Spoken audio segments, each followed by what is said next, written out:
Brad here from Impact Polyhammers. We're going to do a fun little test today. We got a pound of tannerite, which is equivalent to about a quarter stick of dynamite. And we are going to stick it in the dirt. And we're going to put the Impact Polyhammer face on top of it. And then we're going to shoot it with a gun. Okay, we moved out past 100 yards. What we have here is the Remington Model 700 chambered in 270 Winchester. It is what we're going to be shooting with today.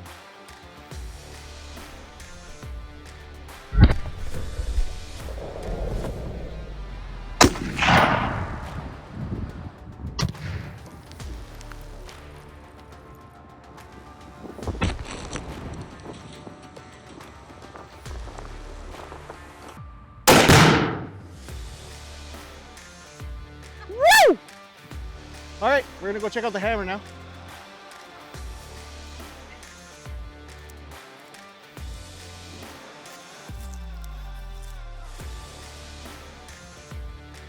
It's got some burn marks and some marring, but no chunks out of the hammer at all. Clean her up and keep on using. Impact Polyhammers, explosion approved.